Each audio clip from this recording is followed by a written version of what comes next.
శ్రీమాత్రే నమః. Welcome to Zip TV. వీక్షకులందరికీ కూడాను ఆంగ్ల నూతన సంవత్సరం 2024కి శుభాకాంక్షలు.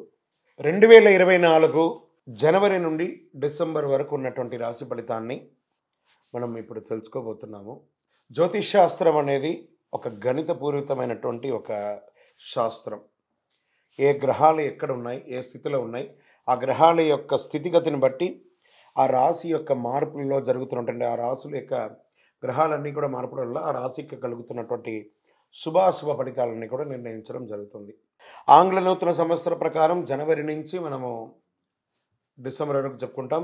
త్వరలో ఉగాది పంచాంగ శ్రవణం కూడా మనం తెలుసుకోబోతాం. ఈ సంవత్సరం ఏ రాశి వారికి బాగా ఉంది, ఏ రాశి వారికి ఎలా ఇబ్బందిగా ఏమైనా ఉన్నాయా అవన్నీ తెలుసుకోవడం కంటే కూడా నా రాశి ఈసారి చాలా బాగుంటుంది అని చెప్పి నూతన సంవత్సరం రోజు ఒక సంకల్పం తీసుకోండి. గోచార గ్రహస్థితులను దృష్టిలో పెట్టుకొని చెప్పడం జరుగుతుందండి. ఇది మీ యొక్క వ్యక్తిగత జాతకానికి సుమారుగా ఒక 30 నుంచి 40% మాత్రమే నేను చెప్పేది మీకు వర్తిస్తుంది. బాగా గుర్తించాలి. జాతకం, జ్యోతిష్యం పడుతున్న వర్షానికి ఒక గొడుగే కానీ జాతకం జీవితం కాదు. మీరు ఏదైతే వృత్తి చేస్తారో, మీరు ఏదైతే మీ జీవితంలో ముందుకు తీసుకొని వెళ్తారో అదే మిమ్మల్ని కాపాడుతుంది, కానీ జ్యోతిష్యం కాపాడదు. బాగా గుర్తుపెట్టుకోండి. జ్యోతిష్యం ఒక రిఫ్రెష్ బటన్ లాగా మాత్రమే. కంప్యూటర్లో రైట్ క్లిక్ చేస్తే ఎలా రిఫ్రెష్ ఉంటుందో అలా రిఫ్రెష్ చేయడానికి కోసం మాత్రం ఉన్న ఒక చిన్న పరిక్రమ మాత్రమే ఇది. అందుకని జ్యోతిష్యం జీవితం కాదు. జ్యోతిష్ శాస్త్రరీత్యా ద్వాదశ రాశుల్లో 7వ రాశి అయినటువంటి తులారాశి మిత్రులారా, మీరు చిత్తా నక్షత్రం 3, 4 పాదములు, స్వాతి నక్షత్రం 1, 2, 3, 4 పాదములు, విశాఖ నక్షత్రం 1, 2, 3 పాదాలకు జన్మించిన మీరు తులారాశి వారిగా పరిగణించబడుతున్నారు. ఈ సంవత్సరం 2024 మీకు శుభాశుభాలు ఎలా ఉన్నాయంటే 6వ స్థానంలో రాహు సంచారం, 12వ స్థానంలో కేతు సంచారం, 5వ స్థానంలో శని భగవానుడు, 8వ స్థానంలో గురు సంచరిస్తున్నారు. ఆస్తికి సంబంధించిన విషయాల్లో జాగ్రత్తగా ల్యాండ్ కొనడం, ల్యాండ్ రిజిస్టర్ చేసుకోవడం, కొత్త ఇల్లు కొనుక్కోవడం, వీటన్నిటి మీద లీగల్గా ఇష్యూస్ రాకుండా ఒకసారికి 2 సారి 3 సారి డాక్యుమెంట్స్ అని చక్కగా చదివి ఏ ఇబ్బంది కలగకుండా ఉండడానికి చూసి తర్వాత మీరు డాక్యుమెంట్స్లో సంతకం పెట్టండి. ఆస్తులు అమ్మడం, పెట్టుబడి పెట్టడము చాలా జాగ్రత్తగా ఉండాలి. రియల్ ఎస్టేట్ చాలా జాగ్రత్తగా ఉండాలి.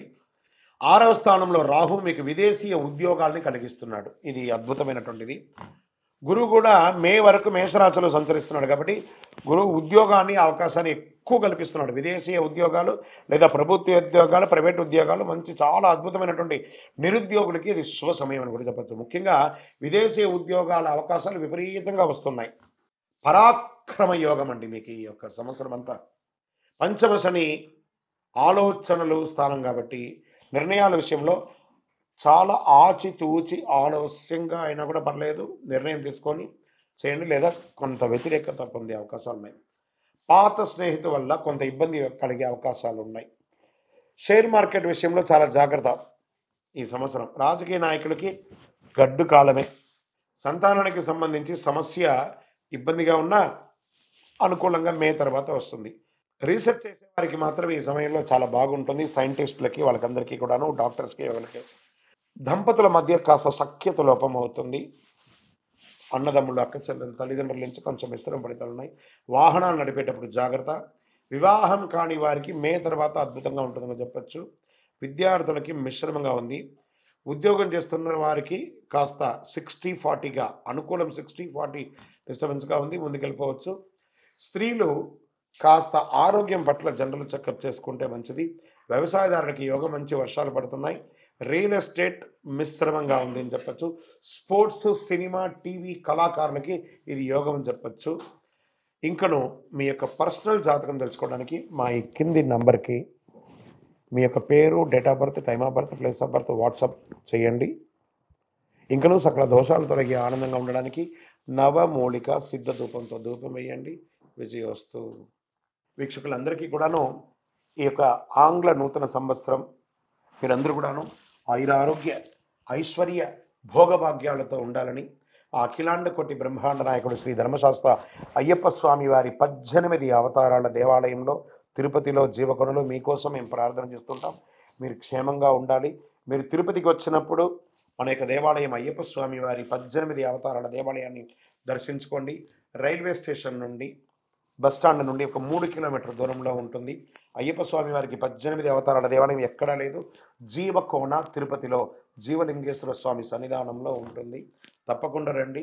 ఈ 2024 సాధించండి. మీరు పుట్టింది సాధించడానికి.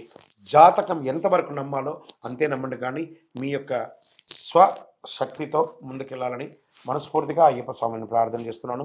వందే మాతరం, వందే మాతరం, వందే మాతరం.